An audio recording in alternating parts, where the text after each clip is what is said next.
Thank you for click on this video. I Sasmal welcome you to complete lecture series of solar photovoltaic. Please click on description for playlist of complete solar cell tutorial. Let's start. Ideal diode equation derivation. The ideal diode equation is one of the most basic equations in semiconductors, and working through the derivation provides a solid background to the understanding of many semiconductors such as photovoltaic devices. The objective of this section is to take the concepts introduced earlier in this chapter and mathematically derive the current voltage characteristics seen externally. The operation of actual solar cells is typically treated as a modification to the basic ideal diode equation described here.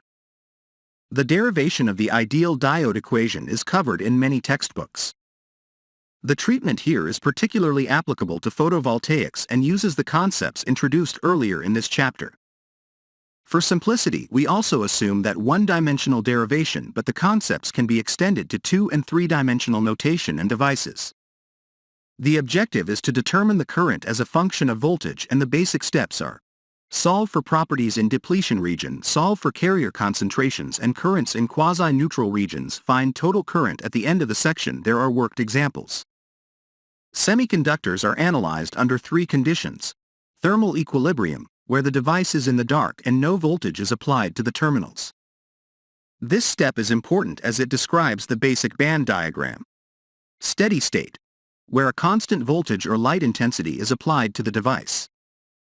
Transient, where the devices are changing with time, and so, for example, parasitic capacitances are considered. As solar cells are steady-state devices, we generally don't consider transient analysis under normal operation. It is sometimes used during characterization. The ideal diode model is a one-dimensional model. The diode itself is three-dimensional, but the N-type and P-type regions are assumed to be infinite sheets, so the properties are only changing in one dimension. The one-dimensional model greatly simplifies the equations. Basic equations: Poisson's equation, where E is the electric field, ρ is the charge density, and epsilon is the material permittivity.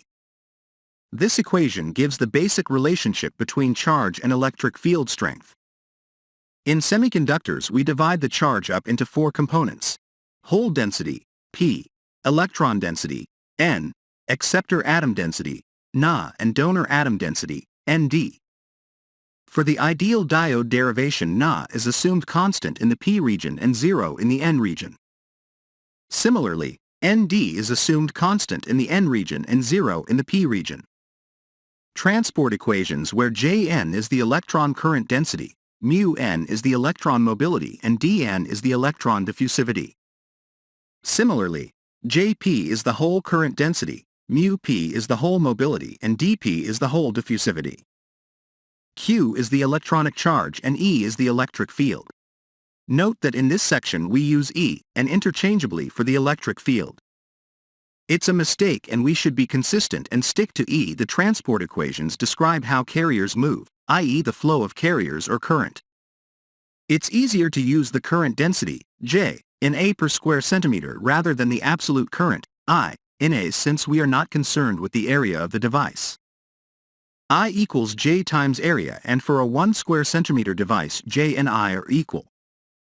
The first term in each equation is for drift and the second term is for diffusion. Continuity equations. The continuity equation keeps track of all the carriers in terms of movement, generation, and recombination. They are sometimes termed bookkeeping equations since they make sure that every carrier is accounted for.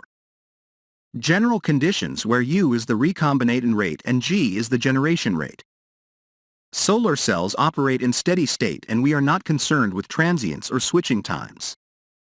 Under thermal equilibrium and steady-state conditions, the carrier concentrations do not change with time, so that rearranging the equations above leads to summary. We now have the 5 basic equations to solve. The equations are readily solved using numerical approaches 1, and there are many device simulators that perform this task. By making a few approximations, it is also possible to solve the equations closed form as outlined on the following pages. Thank you for watching the video. Please like and share this video. I will be so happy if you subscribe my YouTube channel. Click on description for playlist of complete solar cell tutorial.